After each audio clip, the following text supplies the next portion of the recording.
ask you something. You go to work. You're working with somebody you've worked with for 30 years. And they say to you, if you've ever really seriously considered alternative citizenship, you should really consider it right now. How do you take that? What is that friend trying to say to you? Stu? I mean, it could be that I have information that I'm going to give to the government about your illegal poker games. What the hell is that? Well, I mean, I was thinking about it a little bit. Uh-huh. This is what he said to me in the break. We were talking about other things. We were like, okay, we got to talk about this. We got to talk about this. And by the way, Glenn, if you've ever really considered alternative citizenship, now is probably the time to do it. I'm like, excuse me, what? 10 seconds. Wait a minute, what?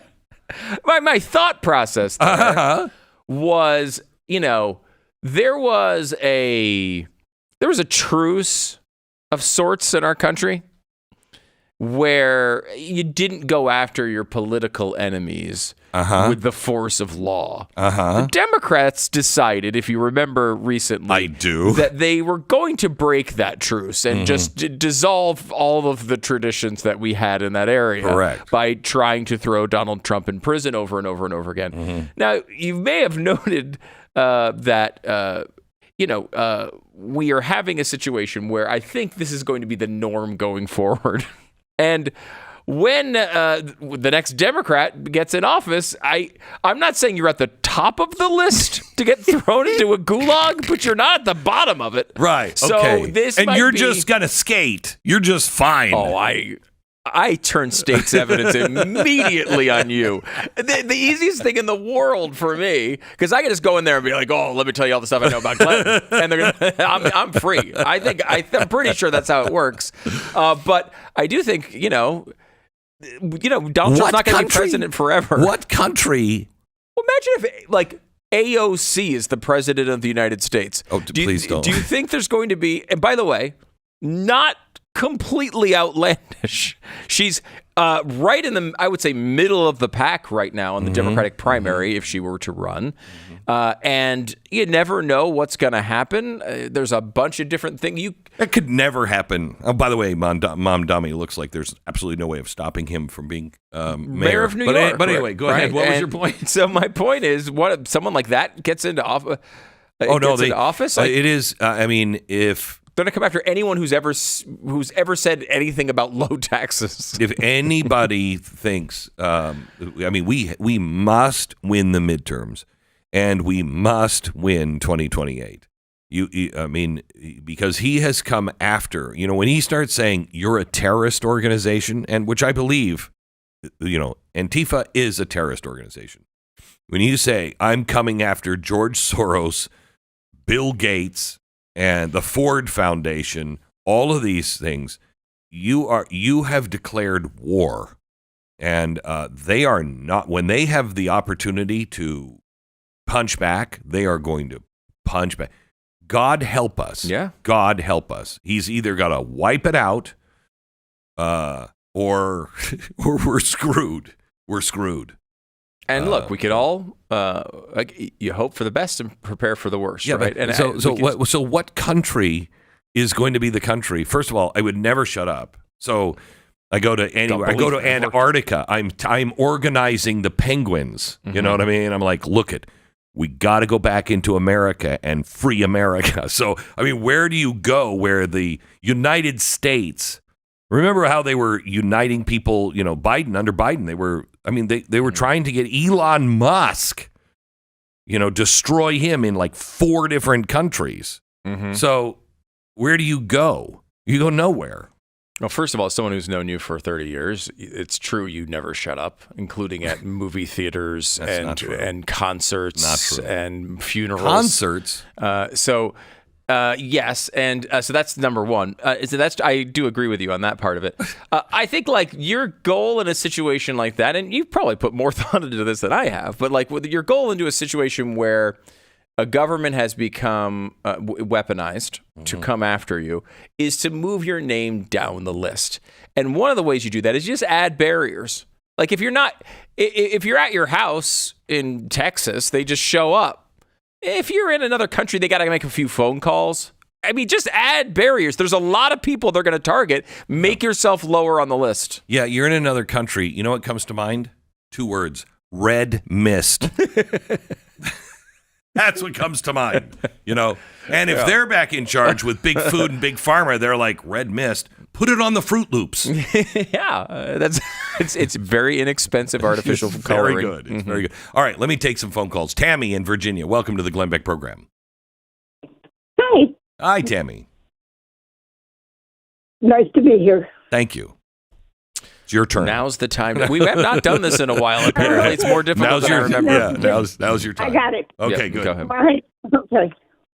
When I was taught, I was thinking if a civil war came to the country, it would be between the people on the streets. Never did I ever dream that it would be government officials like in Illinois and California, not listening to the laws, not listening to the administration. Yeah. And I'm wondering, where does this lead? Well, let me just say this, Tammy. It's a little like I'm an alcoholic. And for several years, before I admitted I was an alcoholic, I would ask myself every day, am I an alcoholic? When you're asking the question, pretty good shot, you're deeply down that road, okay? So if you're asking, is this going to develop into a civil war? I've never asked that before, up until recently, you know what I mean? I've lived for 62 years. I've lived in America, never had that thought. We're going to go into a civil war? Never had that thought, okay? Now you kind of ask yourself every day, if they're doing this and they are blocking the feds from actually doing constitutionally what they're supposed to do, and that is then triggers the Constitution on an insurrection, which would mean the government then has the right and the power to go into those states and put down an insurrection. Yeah, I don't think we need to ask ourselves, where is that leading? We know where that's leading. It's no place good. But there is a difference. Are we in a civil war? Again, I go back to the alcoholic thing. You don't need to ask that question. When it comes, So wait, you're saying we are in a civil war because you're asking the question, or you're saying that we're not? I'm saying that the likelihood of going into a civil war is higher than any other time in my lifetime, because we're all asking that question of, is this going to lead to a civil war? What happens? Yeah. So we're all asking this question because we all have the same feeling. I can't find the way out of this because they're using police to go against federal police. So you've got that conflict. That's bad, but that's not civil war. No. I know. I said it's more likely to happen because we're seeing these things. When you go into a civil war, no one's going to ask, is this a civil war? Because civil wars are quite obvious. It's not like, it's a police action. No, civil war will destroy everything. It's how we turn into Haiti. You don't want a civil war. You want to do everything you can to avoid a civil war. So is it like, Michael Moore walks into a restaurant? Yes. First of all, the chefs are terrified, but walks into a restaurant and sits down at the table. The owner is very happy. Right. He's just like, we're going to run out of food. Somebody go out and get more. So Michael Moore walks into a restaurant, sits down at a table, looks across the restaurant, and across the restaurant, on the other side of the restaurant, is Jennifer Aniston. Mm-hmm. Now, don't know where you're going with this, but it's an interesting scenario so far. He eats Jennifer walking into the restaurant, the chances of Michael Moore having a fling with Jennifer Aniston were incredibly low, like almost zero. Right. Now that they're in the same location, the odds are increased. However, still, it's very unlikely. Would you say that's where we are with civil war? If he's mixing her drinks, the odds go up. Now, who's mixing our drinks? Right. You know what I'm saying? Right. So right. You're saying it's not necessarily a high probability event of a civil war. No, but it is becoming more. It is becoming more and more likely. It doesn't mean that it's high. I think we're at 15% now. 15%? You think it's that high for a civil war? Yeah, maybe 20. Holy crap, that's depressing. I mean, Stu, this is what I'm saying about citizenship. I know. Let's go somewhere else. War game this. You have people who are intentionally funding a color revolution. But you've been talking about this for 20 years. Right, and notice things are starting to happen and come true. When I was talking about it, remember, that's when everybody's like, that's crazy. Yes, yeah. And we're gonna watch TV on our phones too. Okay? Right. Now all this stuff is happening. And everything that I told you was like, these people are all going to work together to do this, and it's going to be a color revolution. We now have proof that they are doing a color revolution here in America, and they're funding it to $300 million for the No Kings weekend. Okay? We know what their intent is. So we also know that, did you see the stuff on Snap? Look at this. So they're now saying that we're gonna run out of money for Snap. Right. Okay? Some states are starting to get to that point. Right. You look at X and you'll see person after person after person. Americans, you got to get ready to loot after Snap is going to get canceled. And Snap's the food stamps. The food stamps. The new name for food stamps. So, we don't know. We can't get a job. We won't have any food. And there's people that are seriously now saying we should riot. And lots of influence from foreign governments. Absolutely. That might own particular apps that you're on. Correct. So it doesn't matter. It doesn't matter what's real.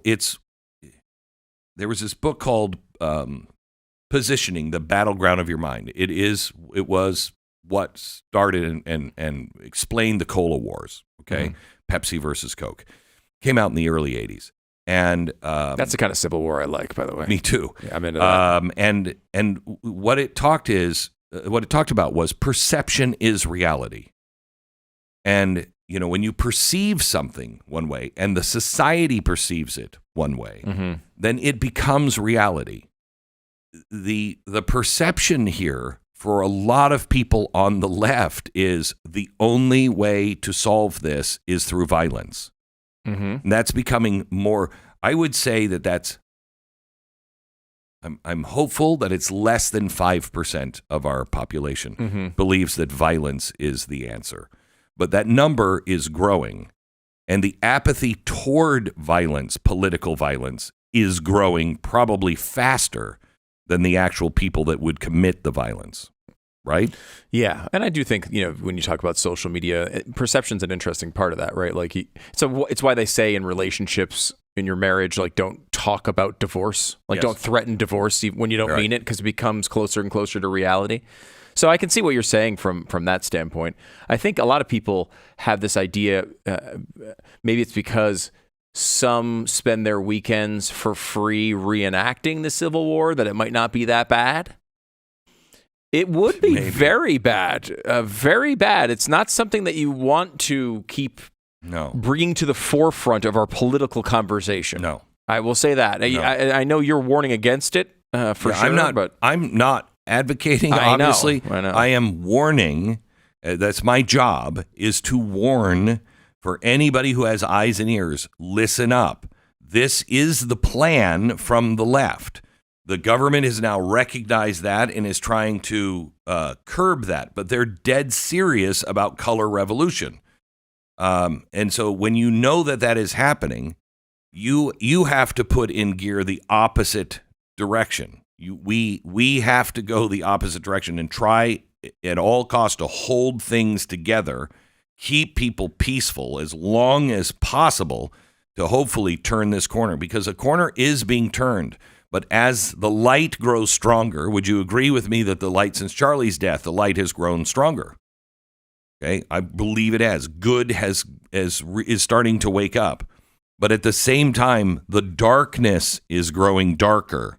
Can you disagree with that in the last 5 weeks? Have you not seen real darkness? Of course, that's the way it always works. It's a race to the finish line. Let's stay on the right side of the light.